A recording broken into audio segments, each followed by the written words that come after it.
போன நாடாளுமன்ற தேர்தலில் மிகப்பெரிய வெற்றி நாம் பெற்றோம். எந்த ஒரு வேலையை செய்தாலும் முன்கூட்டியே திட்டமிட்டு செய்தாலும் நிச்சயமா வெற்றி பெறும்.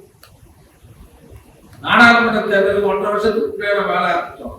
பூத் கமிட்டி போட்டோம், பூத் அளவில் செயல்கள் போட்டோம், பூத் கமிட்டி போட்டோம், தெருமுறை கூட்டங்கள் போட்டோம்.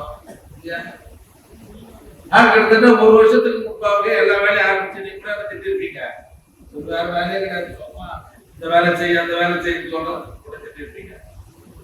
அது மாதிரிலாம் மேல பார்த்ததுனாலதான் தமிழ்நாட்டிலேயே திமுக வேட்பாளர் 4,87,000 ஓட்டு ஜெயிச்சாருன்னா நம்ம திட்டமிட்டு வேலை பார்த்தலாம் தான் ஜெயிக்கணும், இல்ல ஜெயிச்சிருக்கோம்.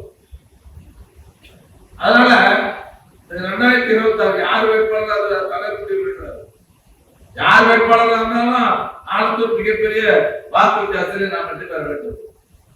முடிஞ்ச அளவுக்கு எல்லா வேலையும் செய்துட்டோம். 90% வேலையை நம்ம தொகுதியில் எல்லா வேலையும் செய்துட்டோம். இன்னும் 2-3 வேலை இருக்குது.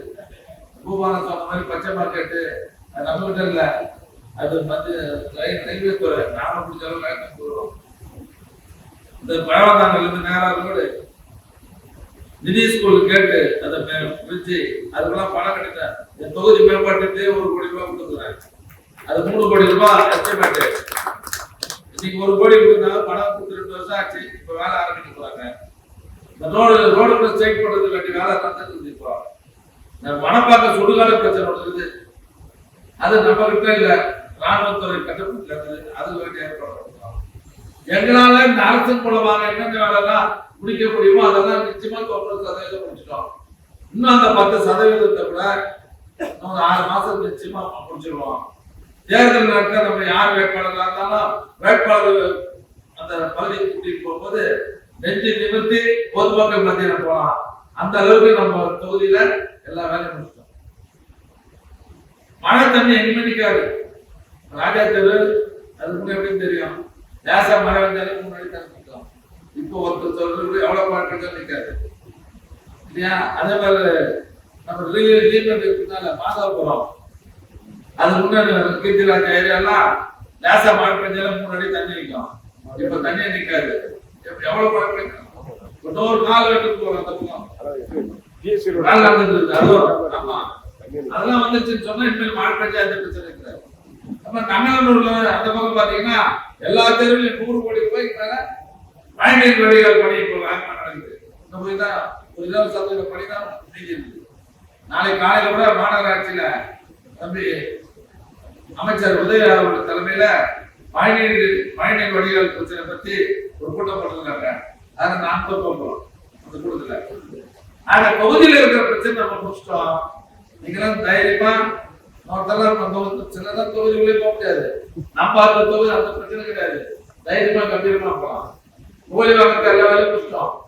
2-3 இடத்துல தண்ணி இருந்தது மாதாட்டெல்லாம். அது கூட வேலை இருந்தது நினைக்கிறேன். அன்னைக்கு போய் பார்த்தோம். எங்கெங்கெல்லாம் அந்த கேப் இருக்குதோ அதெல்லாம் சவர் போட சொல்லி உத்தரவு போட்டு அந்த வேலையை இப்போ நடந்துட்டு இருக்குது. அதனால இந்த பிரச்சனை இல்லை, நாங்க பார்த்துக்கலாம். நாம என்ன பண்ண பண்ணா நம்ம கட்சியை பலம் வச்சுக்கணும். யார் கூட்டணி இருக்கிறாங்க இல்ல, யார் இருந்தாலும் இல்லைன்னா அதை பற்றி நம்ம கவலை கிடையாது.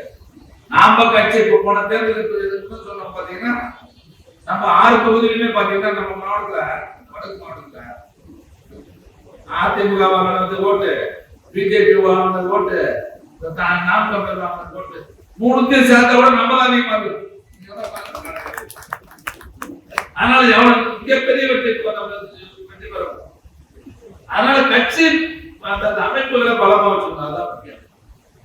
அந்த வளம் வருவான் தேர்தல் நேரத்துல. நான் பேர் சொல்ல விரும்பல. 6 மாசத்துக்கு முன்ன வருவான், இருக்கிற மாதிரி காமிப்பான். தேர்தலுக்கு அப்புறம் ஆன்லைன்ல போயிடுவான். நாம விவரம் பார்த்து தானே இருக்கிறோம். அதனால தேர்தல் நேரத்துல ருசிக்கு வருவான், அதுக்கப்புறம் ஆன்லைன்ல போயிடுவான். நாம அப்படி கிடையாது. ஆட்சி 10 வருஷம் ஆட்சியில் இல்லைன்னா ஆட்சியில் இருக்கிறவங்க கூட ஆட்சியில் இருக்கிற மாதிரி 10 வருஷம் கம்பீரமா கட்சி நடந்து திமுக. அதனால பொதுமக்கள் மத்தியில் நமக்கு ஒரு பெரிய மரியாதை. கொரோனா வந்தது, மழை வந்தது. அப்ப அந்த சமயத்தெல்லாம் பொதுமக்கள் மத்தியில போய் அவர் உதவி செய்த ஒரே இயக்கம் திமுக மட்டும்தானே தவிர வேற எந்த இயக்கமும். பாதகம் செய்பவரை கண்டால் நாம் பயங்கொள்ளலாகாது பாப்பா. மோதி மிதித்து விடு பாப்பா, அவர் முகத்தில் உமிழ்ந்து விடு பாப்பா. அண்மை செய்திகளை உடனுக்குடன் தெரிந்து கொள்ள இணைந்திருங்கள் இயம்நாடு தொலைக்காட்சியுடன்.